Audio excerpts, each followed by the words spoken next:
কি মুশকিলে পড়া গেল মা, কান্নাকাটি করছো কেন? শুভ দিনে কাঁদতে নেই মা।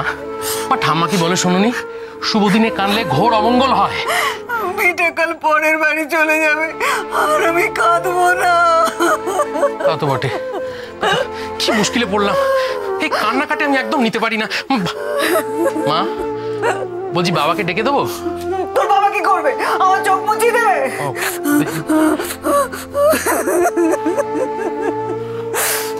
শোনো মা, কান্নাকাটি করে কোনো লাভ হয় না জানো। না তুমি চোখটা মুছে ফেলো তো চটপট। শুভ দিন আজকে, কান্নাকাটি একদম না। এটা বালিশ। এটা দিয়ে আমি কি করবো? চোখ মুছবে। এটা দিয়ে আমি চোখ মুছবো? এই জন্য মেজো বউরা তোর উপর রেগে যায়। তুই একটা অকম্মার ঢেকি। আমি আবার কার উপর রেগে গেলাম মা?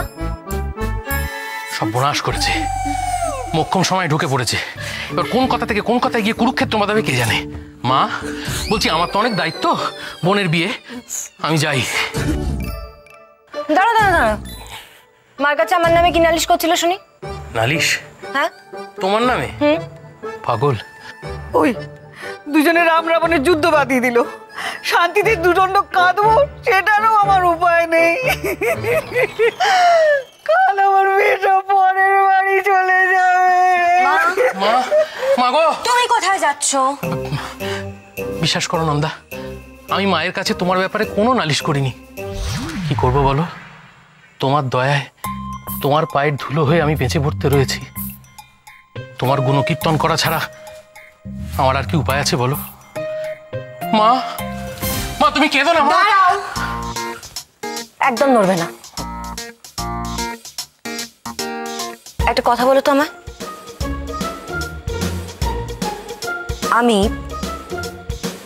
আমি যদি তোমাকে কোনো ভালো শাড়ির দোকান সাজেস্ট করি, তাহলে কি তুমি আমার প্রশংসা করবে? আমাকে জিনিয়াস বলবে? শাড়ির দোকান সাজেস্ট করলে?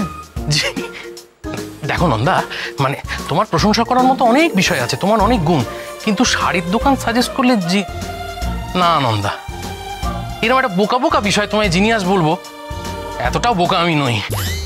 কে যেন ডাকছে, যাই। বমুনি তুমি জিনিয়াস, গঙ্গা জলে গঙ্গা প্রাপ্তি। আসলে আমি দিশাকে একটা গিফট দেবো ভাবছিলাম, তাই বমুনি আমাকে সাজেশন দিল। গঙ্গা শাড়ি মহল, গঙ্গা মহলের গঙ্গা যমুনা পাড়ের শাড়ির প্রাপ্তি।